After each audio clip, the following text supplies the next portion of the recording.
The gentle waves of the Atlantic Ocean rocked the fishing boat Hope, 150 miles off the coast of Tanzania. Four fishermen, Jamal, Abbasi, Hassan, and Kofi, were casting their nets, hoping for a good catch. The day was hot, windless, and nothing seemed unusual. Jamal was the first to notice strange movement in the water, about 150 feet from the boat. He pointed out a dark shape, slowly moving along the surface.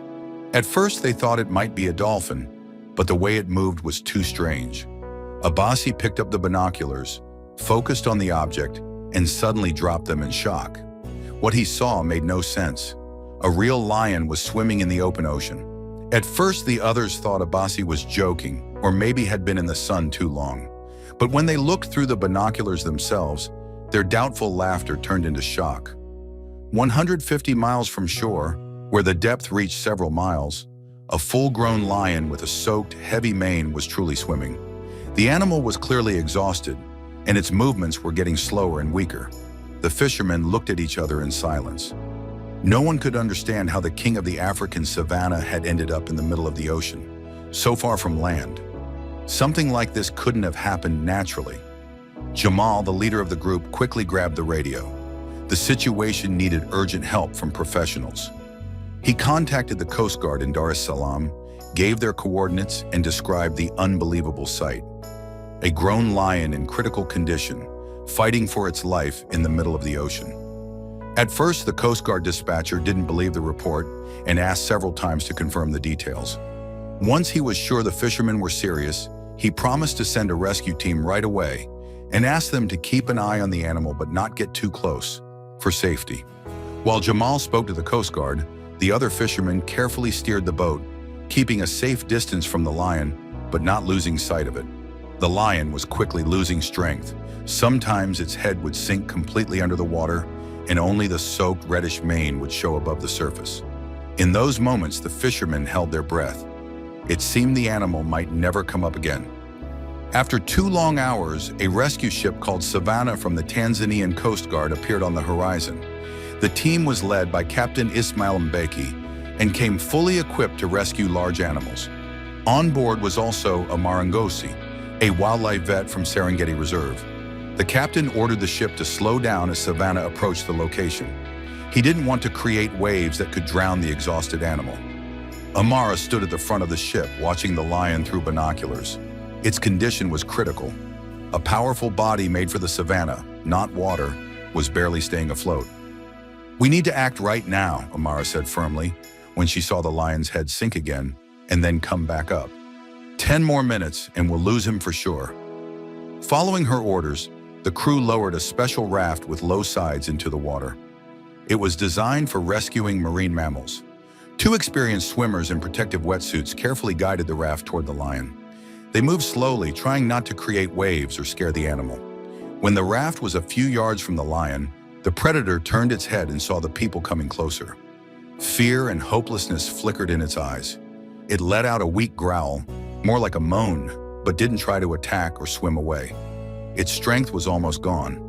Amara, watching from Savannah, gave directions over the radio. "Approach from the downwind side. Speak calmly. Let him get used to your voices. Don't make any sudden movements." The swimmers moved with great care. Slowly, they managed to get the platform under the lion's body, but the animal was too weak to climb onto it by itself. "We'll have to lift him," Amara decided. She got into an inflatable boat and came closer to the raft. In her hands was a long pole with a loop at the end, a tool made for handling large predators safely. With incredible precision, Amara slipped the loop around the lion's neck, trying not to hurt it. Then, with the help of the rescuers, she slowly began pulling the animal's body onto the platform. "Careful with the head," she directed, watching every move. "We need to keep his airway above the water. Support him on the right. Now the left. That's it. Good work." The lion weakly resisted, but his survival instinct made him cooperate with his rescuers. His claws scratched the surface of the raft, leaving deep marks, but there was no aggression in his movements, only the fight to stay alive. Slowly, inch by inch, the huge body of the predator was pulled onto the platform. Water poured from his fur in streams, revealing sharp ribs and a sunken belly.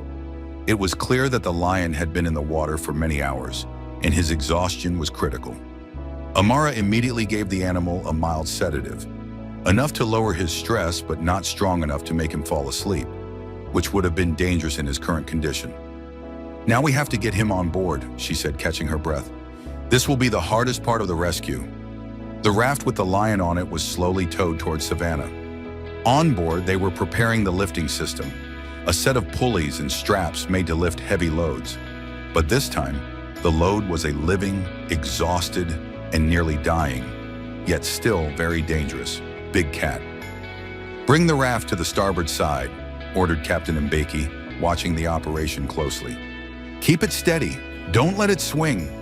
When the raft reached the ship's side, 4 rescuers carefully climbed down using a rope ladder. Under Amara's direction, they began securing safety straps around the lion's body. Each strap was placed very carefully, tight enough to hold during the lift, but not so tight that it would make breathing harder. "Is the chest free?" "Check his airways," Amara said, controlling every step. "Watch the head. The head must always be higher than the body." After all the straps were in place, the rescuers climbed back up, leaving only 2 main ropes supporting the lion's weight for the lift.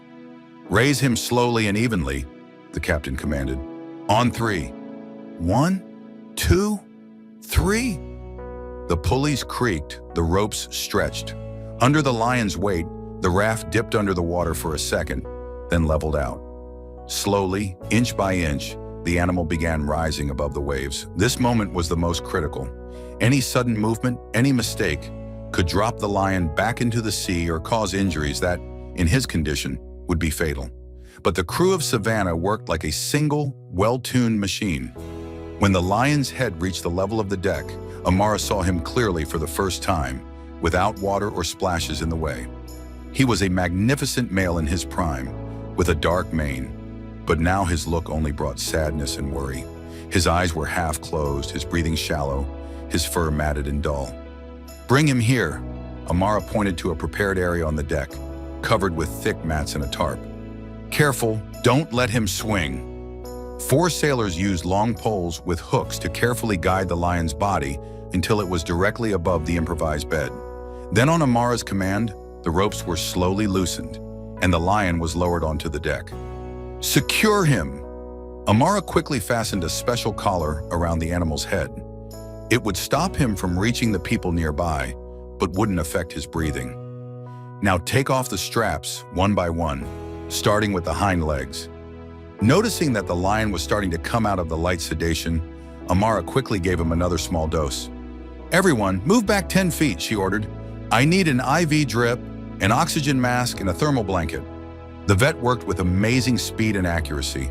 Her hands moved quickly over the lion's body, setting up an IV with saline and electrolytes, checking his pupils, taking his temperature, and feeling his belly for internal injuries. "His temperature is critically low, 95.4 degrees Fahrenheit, she reported. "Heartbeat is irregular, breathing is shallow, strong signs of dehydration. We have to stabilize him or we'll lose him." The whole crew of Savannah joined the fight to save their unusual passenger. Someone held heating packs to the lion's legs. Someone supported the IV drip. Someone watched the monitors tracking his vital signs. Amara pulled out several ampules of medicine from her bag. "Heart stimulants, broad-spectrum antibiotics, anti-shock meds," she said, giving one injection after another. "I hope this will help him hold on until we reach the shore." After half an hour of intense treatment, the lion began to show the first signs of improvement. His breathing became deeper and more steady, and his heartbeat stabilized. But full recovery was still a long way off. "Captain, how long until we reach the coast?" Amara asked, not taking her eyes off the heart monitor. "At top speed, 4 hours, Mbeki replied. "But the sea is rough, so there might be delays." "We have to make it in time," Amara said, biting her lip. In his condition, every hour counts. Savannah was cutting through the waves at full speed, heading toward the Tanzanian coast. On the deck, Amara and her assistants were fighting for the lion's life. Every 15 minutes, the vet checked his condition, adjusted the medicine doses, and changed the IVs. At one point, the lion suddenly twitched and let out a weak growl. His eyes opened wide and his pupils were large from fear and confusion. "Easy, easy," Amara said in a calm, even voice, looking into the predator's eyes. "You're safe now. We're helping you. Everything's going to be okay." The lion stared at her for several long seconds. Then his eyelids slowly lowered again. But this time it wasn't from exhaustion. It looked more like natural sleep, needed for recovery. "He's fighting," Amara said with respect in her voice. "After everything he's been through, he's still fighting. Incredible spirit." 1 hour before arriving at the port of Dar es Salaam, Captain Mbeki contacted the Coastal Services, requesting transport to carry the lion to a veterinary center. He also reached out to the department responsible for stopping poaching and illegal animal transport, suggesting they open an investigation. "We need helicopter evacuation," Amara said when the captain returned to the deck. "It's too long and dangerous by land in his condition. He wouldn't survive such a hard trip." The captain nodded and went back to the bridge. A few minutes later, he returned with good news. "The helicopter will be ready when we arrive. The flight path is already clear." By the time Savannah docked at the pier, a special transport vehicle equipped for large animals was already waiting, along with a group of police officers from the anti-smuggling unit. Moving the lion from the ship to the special stretcher and then into the helicopter was done with extreme care. Amara didn't leave her patient for a single second, constantly monitoring his condition. "Lift on 3, she ordered, as 6 carriers prepared to move the lion from the deck to the pier. "Keep the head up, watch the IV. No sudden movements." Finally, the lion was safely placed inside the helicopter. Amara and 2 of her assistants boarded with him, continuing monitoring and treatment during the flight. The helicopter took off, heading for the veterinary center, where a team of 6 specialists was already waiting. The lion was immediately connected to more advanced medical equipment. He had an X-ray, an ultrasound of his organs, and detailed blood tests. The next 3 days were critical. The lion was on the edge of life and death. Twice his heart stopped, and the vets had to use a defibrillator. His lungs, partly filled with seawater, needed constant draining. His kidneys were working at full capacity to remove toxins from his body. Amara and her colleagues worked in shifts, never leaving the lion's side. They gave antibiotics to prevent pneumonia, fed him with nutrient-rich mixtures through a tube, and constantly managed his hydration. On the 4th day, the lion began showing clear signs of stable recovery. He lifted his head on his own and even tried to stand, though his legs were still shaking from weakness. By the end of the week, he was eating without a feeding tube. First liquid meals, then finally chopped meat. "This is a real miracle," Amara told her colleagues. "Based on his medical condition, he should have died out there in the ocean. But something made him keep going. Something incredibly strong inside him." Meanwhile, back on land, the Coast Guard Command Center had launched an investigation. Tracking data from marine traffic systems over the past 48 hours was reviewed, and crews of other fishing vessels in the area were questioned. Special attention was given to ships that had changed course or speed after the lion was spotted. By the next morning, there was a lead. A cargo ship named Black Rhino, flying the flag of a small island nation, had been in the area about 10 hours before the incident, according to satellite tracking. After entering Tanzanian territorial waters, the ship suddenly changed course and sped up, heading toward international waters. Further checks revealed that the Black Rhino had already caught the attention of Interpol and was on the list of ships under special observation. The head of the operation, Colonel Dauda Ahmed, made the decision to inspect the ship. A special task force was assembled. The operation to seize the Black Rhino began at dawn.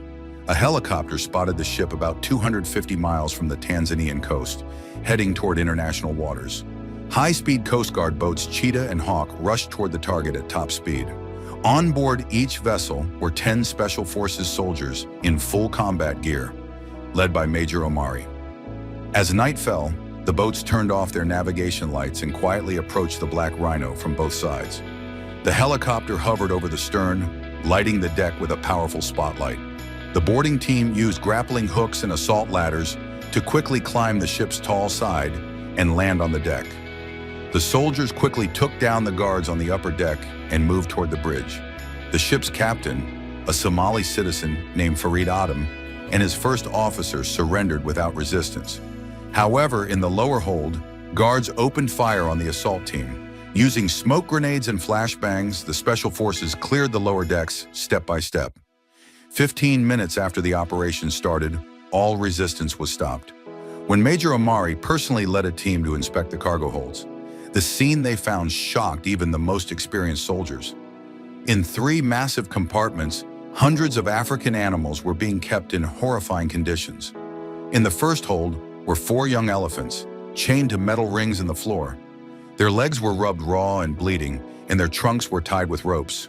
Nearby, 6 white rhinos were squeezed into small cages, so tightly they couldn't even turn around.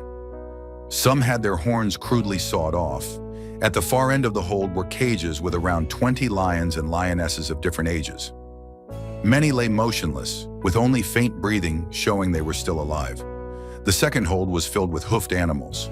Dozens of zebras, various types of antelope, including rare okapi and bongo, and 3 giraffes with unnaturally bent necks due to low ceilings. The air was filled with an unbearable stench from uncleaned waste, and many animals were standing ankle-deep in their own filth. The water containers were empty, and the food trays held only moldy leftovers. The third hold contained cages with birds and small animals. Hundreds of gray parrots and turacos. Many of them had plucked out their own feathers from stress. There were dozens of monkeys of different species curled up in cage corners, crocodiles and giant tortoises, packed into small boxes with no water. "We need help. A lot of help." Major Omari immediately called for backup over a secure radio line. "Hundreds of animals in critical condition. We need vets, equipment, and transport for evacuation." Within 3 hours, 2 more Coast Guard ships arrived at the Black Rhino, along with a cargo ship named Arcata, which had been quickly refitted for transporting animals. On board were 28 veterinarians from the Tanzanian National Parks Authority and international organizations, along with technical staff and all necessary equipment. An unprecedented animal rescue operation began. The vets split into teams, each responsible for a specific group of animals. The first priority was to give all the animals water and treat the weakest ones. The elephants were in especially bad shape. They were severely dehydrated, with infected wounds on their worn-down legs. The vets set up IV systems with saline directly in the hold, not risking moving the animals yet. One elephant, the youngest, couldn't stand and lay on its side, barely breathing. For him, a special support structure was built to prevent internal damage from the pressure of his own weight. The lions and other big cats showed signs of extreme exhaustion and dehydration. Many were given intravenous nutrition, while others were fed finely chopped meat mixed with medicine. The vets treated numerous wounds from the cramped cages and gave injections of antibiotics and anti-inflammatory drugs. The giraffes were a special challenge because their necks had been held in an unnatural position for many days. They developed dangerous circulation problems. The vets used special braces and stretchers to slowly return their necks to a normal position without causing further injury. Rescuing the birds required extra care. Many were in extreme stress. Each cage was covered with dark fabric to create a nighttime feeling and help calm them. Then the specialists gently removed them one by one, checked their condition, gave them fluids, and began treatment as needed. The work continued around the clock. By dawn the next day, the first group of animals was ready for evacuation. The weakest individuals and the young were transported first. For each species, a specific transport protocol had been developed, carefully designed to match their physiology and behavior. Transporting large animals was especially difficult. For elephants and giraffes, special lifting systems and support harnesses were used to prevent injury. Each transfer of a large animal could take up to an hour and required up to 15 people. By the end of the second day, about a third of the animals had been moved onto the Arcata and support vessels. For those in especially critical condition, air evacuation was arranged.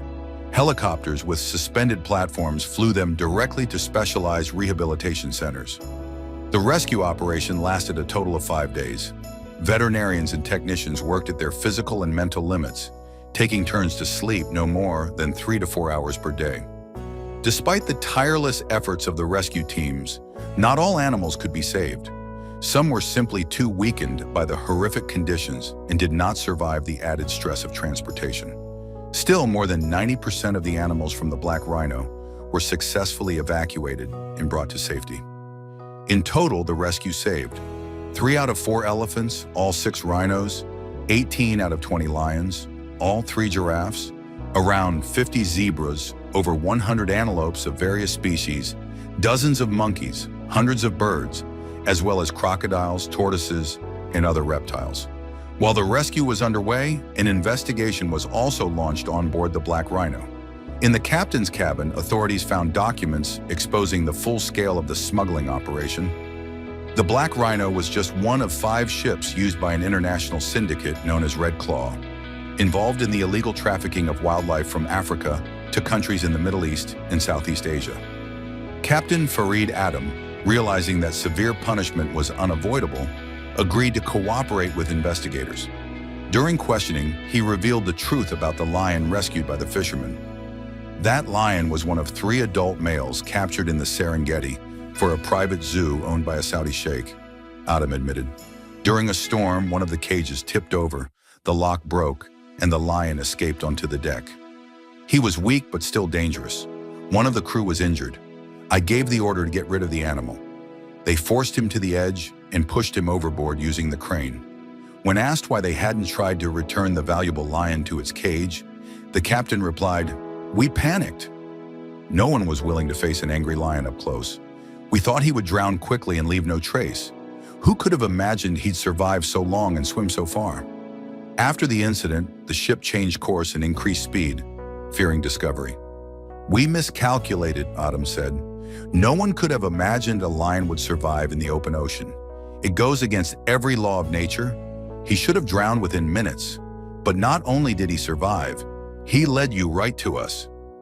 Based on the documents and testimony collected during the seizure of the Black Rhino, Interpol launched a large-scale international operation. Within a week, coordinated raids were conducted in ports across 5 countries. More than 30 suspects were arrested, including key leaders of the syndicate. 3 more vessels carrying illegal wildlife cargo were intercepted and seized. The animals rescued from the Black Rhino were given new homes in nature reserves and national parks across East Africa. Many were placed in a special rehabilitation center where they were able to recover from the stress and injuries they had endured. The most severely affected animals required months of medical care before they could be returned to the wild. The rescued lions received special preparation for reintroduction into nature. They were gradually transitioned from artificial diets to natural prey, and their hunting instincts were slowly restored. The youngest ones were placed in a specialized rehabilitation program, as many of them had spent their entire lives in captivity and lacked basic survival skills. The lion rescued by the fishermen was given the name Bahari, which means ocean in Swahili. After fully recovering at the veterinary center under the personal care of Amar Ngozi, he was transferred to Serengeti National Park. There, a spacious adaptation enclosure covering dozens of acres was prepared for Bahari, where he spent a month regaining his strength and adjusting to life in the wild. When the time came to release Bahari into the wild, the fishermen from Hope who had rescued him in the ocean were present at the ceremony, along with members of the Savannah crew who had fought for his life. The gates of the enclosure opened, and the majestic lion, after pausing for a few seconds at the threshold, stepped into his new life. He stopped, turned around as if to say goodbye to the people who had saved him, then disappeared into the tall grass of the savannah. A GPS tracker on a special collar allowed scientists to monitor Bahari's movements. To their surprise, the lion not only survived in the wild, but thrived. Within 3 months, he had established control over his own territory, won several battles against rival males, and formed a pride of 6 lionesses. Within a year, he had fathered 12 cubs from 3 different females. What fascinated researchers most was Bahari's unusual relationship with water. Unlike most lions, who avoid bodies of water, Bahari often swam across rivers and even hunted in marshy areas, using water as part of his strategy. Scientists believe that the extraordinary experience of surviving in the ocean had permanently changed his attitude toward water. In the maximum security Moine prison, the Black Rhino's captain, Farid Adam, is still serving his 15-year sentence. In an interview with the prison newspaper a year after his arrest, he admitted, "That lion still haunts my nightmares. Every night I see his eyes, full of strength and determination. We were sure he'd drown within a minute and didn't even bother to shoot him. No one imagined he'd survive in the open sea or that he'd be the reason we were caught." If not for his unbelievable will to live, we might have kept operating for many more years. The rescue of the animals from the black rhino drew global attention to the issue of illegal wildlife trafficking. In Tanzania, a special fund was created to combat poaching and the illegal transport of animals. International cooperation in this field significantly increased. The veterinarians who took part in the rescue operation developed special protocols for treating animals who had suffered trauma from illegal transport. These methods were adopted by veterinary services in many countries and have since helped save thousands of animals. One of the most important outcomes was the creation of an international monitoring system for maritime shipping, using satellite surveillance and artificial intelligence to detect suspicious vessels. This system helped prevent dozens of attempted animal smuggling operations. At the 2023 International Wildlife Protection Conference in Nairobi, Tanzania's Minister of the Environment gave a speech that became famous. If that lion hadn't had such an incredible will to live, none of this would have happened. We wouldn't have uncovered the largest smuggling network or saved hundreds of animals. Thanks to the strength and courage of one lion, we were able to dismantle a criminal empire and rescue thousands of others from suffering and death. Sometimes the greatest changes begin with one brave heart. Bahari, unaware of the role he had played in these events, continued his life in the Serengeti, raising a new generation of lions. His offspring, easily recognized by the distinctive dark mane inherited from their father, spread across the eastern part of the reserve. According to reports from rangers, they too showed an unusual comfort with water, a trait that gave them a clear advantage over other prides during the dry season. Every year on the anniversary of Bahari's rescue, staff at the Serengeti Reserve hold a special ceremony for children from nearby villages, telling the story of a lion's courage and human kindness, a story that showed how compassion and bravery can overcome cruelty and greed. This story reminds us all of the importance of valuing and protecting the wild and standing up for those who cannot speak for themselves.